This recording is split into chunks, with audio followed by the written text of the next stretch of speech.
Salve, salve, galerinha Dascalos do YouTube!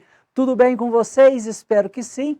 Professor Fred, na área de Química, para dar um palpitezinho nesse assunto tão importante para Enem e vestibulares, que nós chamamos de eletrólise. E aí, você está com dificuldade em eletrólise? Então fique comigo aqui para você perceber os principais pontos que você precisa para mandar bem em uma questão. Turminha, primeira coisa, a eletrólise está dentro de um assunto maior conhecido na química como eletroquímica. A eletroquímica é dividido em pilhas, onde você tem situações, um fenômeno espontâneo, e a eletrólise, onde você tem uma situação que não é espontânea, ela é forçada. Na verdade, a pilha você tem uma reação química de oxidação produzindo uma corrente elétrica, e a eletrólise o contrário. Você tem uma corrente elétrica que faz com que aquela reação ocorra, também de oxidação. E quais os pontos que você tem que tomar muito cuidado? Aqui nós temos aqui um desenho de uma célula eletrolítica, que é onde ocorre a eletrólise. A eletrólise você pode até pegar pelo nome, né, que é lise, quebra, eletro você pensa em corrente elétrica. Tá bacana você pensar assim, a quebra de uma substância através da corrente elétrica, tá ótimo. Mas você tem que pensar em algumas situações.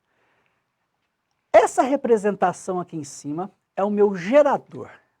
Pode ser uma pilha, uma bateria, é daqui que vem a corrente elétrica que vai fazer com que ocorra todo o processo de eletrólise.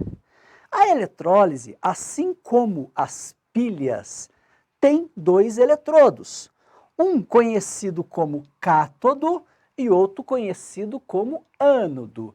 A diferença é que lá em pilha o cátodo é positivo e o ânodo é negativo. Aqui, galera, nós temos que tomar muito cuidado. O cátodo é o polo negativo e o ânodo é o polo positivo, ok? Nós vamos melhorar isso aqui com o tempo, olha só. Então aqui você tem um polo negativo, que nós chamamos de cátodo, e aqui você tem um polo positivo, que nós chamamos de ânodo. Esses eletrodos, galera, na maioria das vezes, são feitos de materiais bem resistentes, principalmente ao calor. Porque existe um tipo de eletrólise muito utilizada, que nós chamamos de eletrólise ígnea. O que é uma eletrólise ígnea? É uma eletrólise seca, sem água. E para a gente deixar os participantes na forma de íons, eu preciso de fundir. Ou seja, aquecer até que um sólido se transforme em líquido. Então a substância que eu vou colocar aqui dentro da minha célula eletrolítica para que ocorra a tal eletrólise é uma substância que está numa temperatura muito alta, porque os pontos de fusão dessas substâncias, que geralmente são iônicas, por exemplo, são pontos de fusão elevados, ok? Então é importante que estes eletrodos e também a minha cuba eletrolítica seja feita de um material resistente a calor. Então geralmente nós poderemos usar aí platina, usamos também grafite, tá? Depende da situação. Então aqui, galera, estamos trabalhando em uma eletrólise ígnea, que significa seca, porque existe a ígnea e existe a aquosa. Até a ígnea é mais fácil em relação à aquosa, se você for analisar. Então aqui eu tenho os eletrodos, cátodo e ânodo, mergulhado em quê? Em cloreto de sódio fundido. Então cuidado que aqui é cloreto de sódio líquido. Ah, professor Fred, já sei, é quando eu pego o cloreto de sódio e coloco na água, é isso? Não, galera, não tem água. Eu peguei um tanto de sal e aqueci ele até transformar em líquido, até chegar ao seu ponto de fusão. O ponto de fusão do cloreto de sódio é próximo de 300 graus Celsius, tá? Então estou trabalhando com a temperatura muito, muito elevada. Então depois que ultrapassa esse ponto de fusão, aqui nessa cuba eletrolítica eu tenho cátions sódio e ânions cloretos. E o que vai acontecer? eu vou ligar aqui o meu gerador e vai começar o processo de eletrólise. E o que acontece, galera? Acontece o seguinte, tudo que é cátion, ou seja, positivo, eles serão atraídos para o eletrodo negativo. Concorda comigo? Porque positivo e negativo se atraem. E tudo aquilo que é um ânion, ou seja, é um íon negativo, será atraído para o eletrodo que é positivo. É por isso, galera, que na verdade o cátodo é negativo, porque o cátodo é aquele eletrodo que atrai os cátions. E como os cátions são positivos, para atrair um cátion eu preciso ter o sinal negativo. O ânodo é a mesma coisa. O ânodo é o eletrodo positivo, porque é ele que atrai os ânions. Como o ânion é negativo, para atrair um ânion, eu preciso de uma carga positiva. E nós usamos também algumas palavras importantes. Falamos que o cátion sódio vai descarregar nesse eletrodo negativo, que é o cátodo. E o ânion cloreto vai descarregar nesse eletrodo positivo, que é o ânodo. Agora, turminha, para dar o pontapé, fazer as equações, você precisa de lembrar de uma regrinha que nos ajuda muito. Eu gosto muito dela. É a regrinha do Kral. Fred, mas essa regrinha do Kral, ela não é usada lá em pilha? Também. O que é a regrinha do Kral que você pode usar tanto em pilha quanto em eletrólise? Pensa nisso aqui, galera. O cátodo é onde ocorre a redução. O ânodo é onde ocorre a oxidação. Então, assim você começa a pensar, sem decorar, nas reações que estarão envolvidas em cada eletrodo. Por exemplo, olha só, vamos construir aqui juntos. Cátodo, legal, cátodo é o polo negativo, já sei que o sódio foi atraído por esse polo. Então, eu vou ter que trabalhar aqui de todo jeito com o cátion, que é o sódio. Agora, preste atenção, no cátodo acontece a redução. O que é redução, minha gente? É receber, ó, redução, receber elétrons. O sódio, ele vai receber elétrons, né?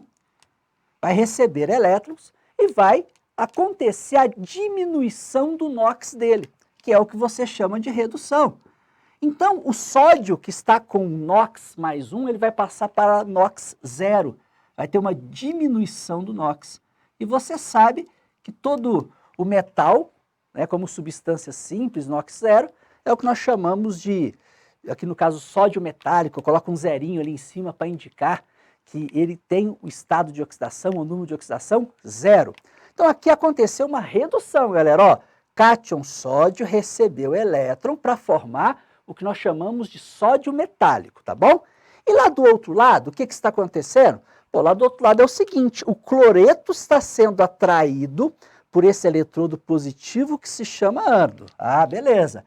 Então, estou trabalhando aqui com o cloreto, beleza? Só que aí o cloreto, galera, está no ânodo e o ânodo sofre oxidação. O que é uma oxidação? Ó, oxidação é uma dação, é uma doação de elétrons. Então, o cloreto, ele vai doar um elétron. Isso é muito importante você perceber que quando o elétron é recebido, ele vem no reagente. Quando o elétron ele é doado, ele vai lá no produto. E quando isso acontece, galera, ocorre a oxidação, que é o aumento do NOx. O cloro, que está menos 1, vai ter que aumentar o NOx dele para cloro, onde eu tenho o NOx 0, ou seja, vai ter que ser uma substância simples do cloro, que é Cl2, ok? Isso é muito importante. Toda substância simples tem NOx igual a 0. Só que aqui, turminha, você tem que tomar cuidado, porque olha só, se eu tenho 2 cloros aqui, que é o Cl2, aqui eu vou ter que pensar num balanceamento. Aqui eu precisarei de 2 cloretos, né? Então eu vou ter que colocar aqui, ó, o número 2 para fazer esse balanceamento. E perceba que se cada cloreto doa um elétron, dois cloretos terão que doar 2 elétrons. Perfeito? Aqui é a reação que acontece no ânodo e aqui é a reação que acontece no cátodo, ou semi-reação catódica, semi-reação anódica. Mas aqui você já pode perceber uma situação muito importante.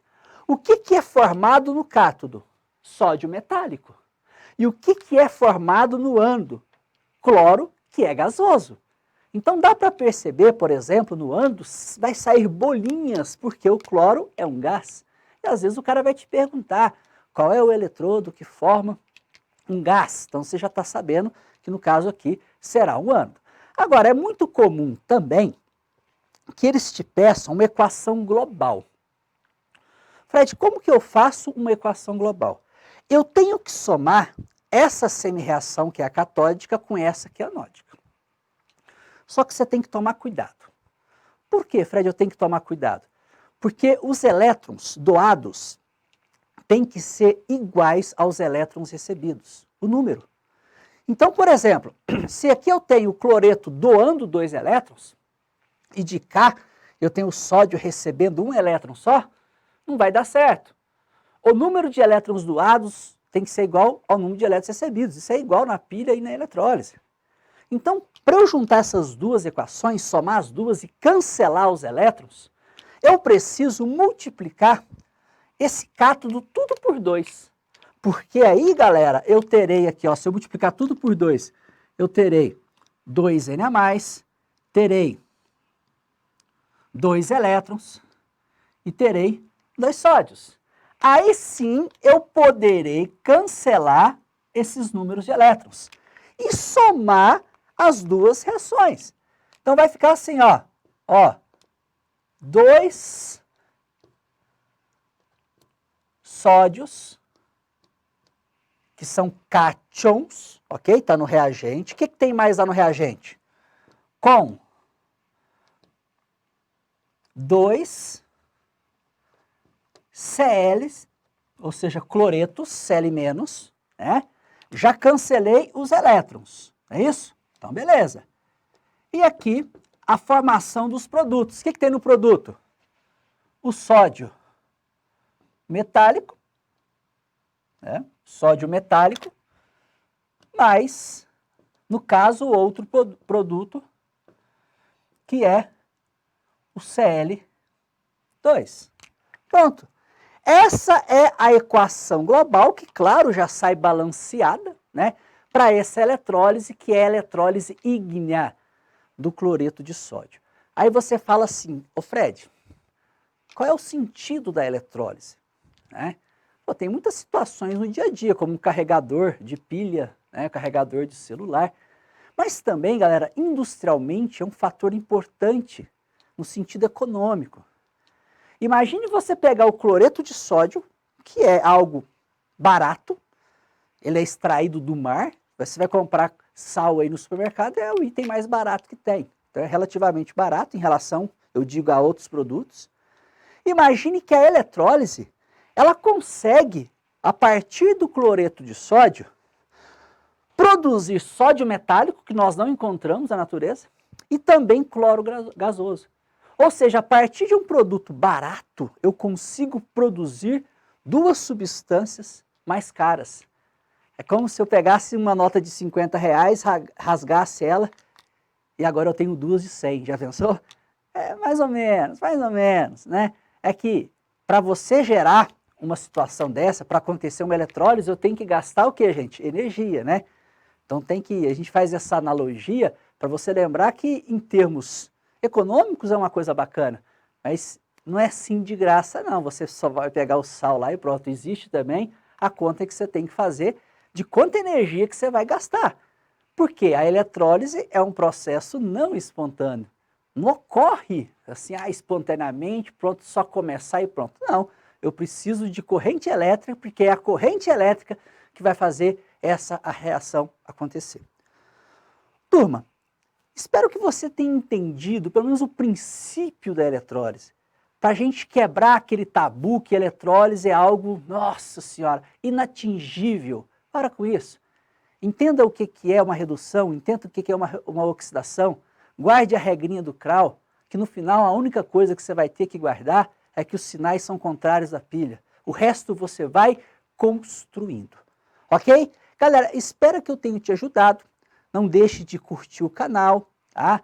Curtir esse vídeo, se inscrever no canal, que com certeza é importante para a gente. Vocês nos ajudam e nós também te ajudamos. Sabe por quê? Porque logo vai pintar um novo vídeo aí e se você ativar o sininho, vai chegar para você e talvez seja esse vídeo que vai fazer você mandar bem no Enem, ok? Abraço!